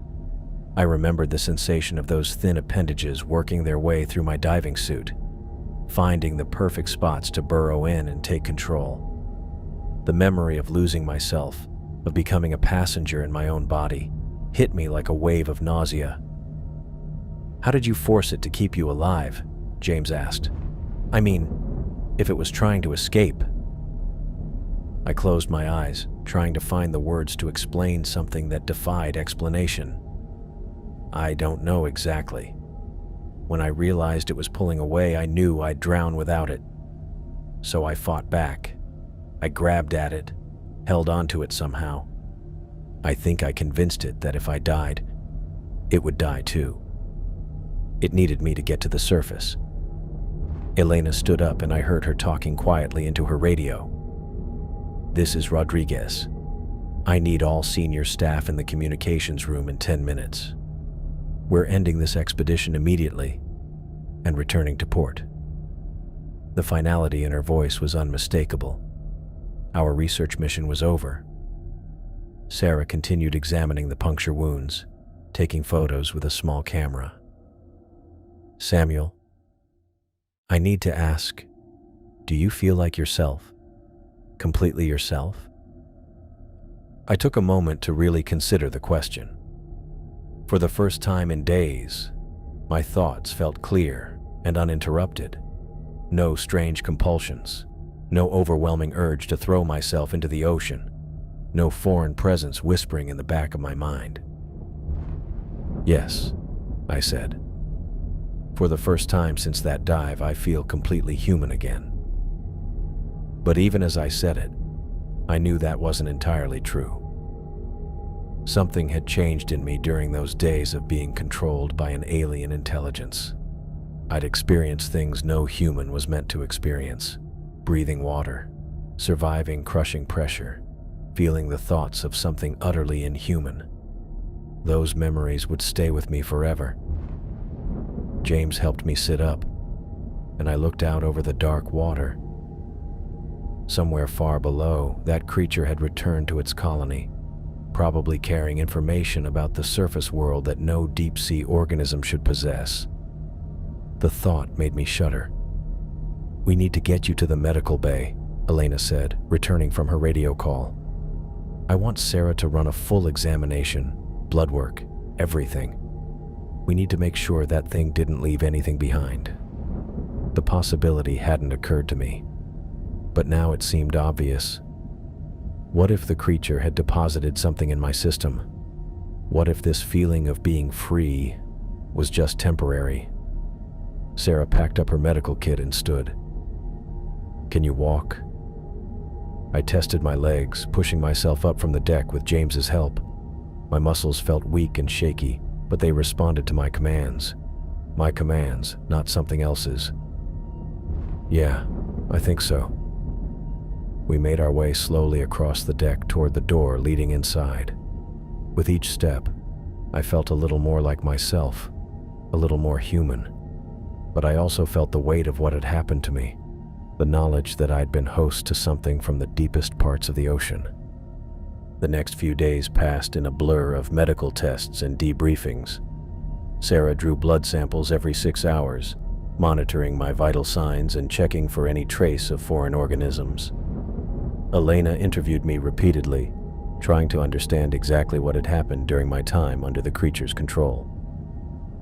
James reviewed all the footage from our dives, looking for any clues we might have missed. I spent most of my time in the medical bay or my cabin, resting and trying to process what I'd been through. The sleepwalking had stopped completely, and I no longer felt any compulsion to go near the water. If anything, I found myself avoiding the deck, staying inside where I couldn't see the ocean. On the 3rd day after my rescue, Sarah came to my cabin with the results of my latest blood work. She sat down in the small chair across from my bunk, her expression serious.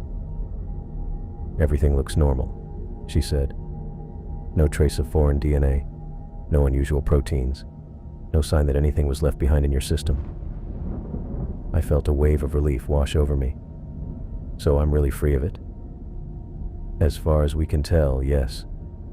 Whatever that creature did to you, it seems to have been completely reversible once it detached." But even as she said it, I could see the uncertainty in her eyes.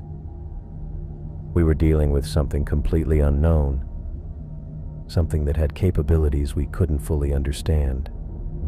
How could we be sure it hadn't left some microscopic trace behind, something too small or too alien for our instruments to detect? Elena appeared in my doorway, holding a satellite phone. "Samuel, I just got off a call with the university. They want a full report as soon as we reach port, and they're arranging for you to be examined by specialists at the medical center." I nodded. I'd expected as much. What had happened to me was unprecedented, and I knew I'd be studied and questioned for months to come. There's something else, Elena continued. They're suspending all deep-sea research in this area indefinitely. No more dives to the Mariana Trench. No more sample collection from the abyssal zone. The news should have disappointed me. Just a week ago, I would have been devastated to hear that my life's work was being put on hold. But now, the thought of returning to those depths filled me with a cold dread that I couldn't shake. Good, I said, and meant it. Elena looked surprised by my response, but she didn't comment. She understood, I think, that something fundamental had changed in me during those days under the creature's control. On our final night at sea, I stood at the window of my cabin, looking out at the dark water. We were still hundreds of miles from shore, but I could feel the difference. We were in shallower water now, water that felt safer somehow. The crushing depths of the trench were behind us, along with whatever other creatures might be living down there in the eternal darkness. I thought about my career, about the 15 years I'd spent studying the deep ocean. I'd always been fascinated by the unknown, drawn to the mysteries hidden in the deepest parts of our planet. But that fascination had been replaced by something else now. A healthy respect for the dangers that lurked in places humans were never meant to go. The ocean had always been alien to us, but I'd experienced just how alien it could be.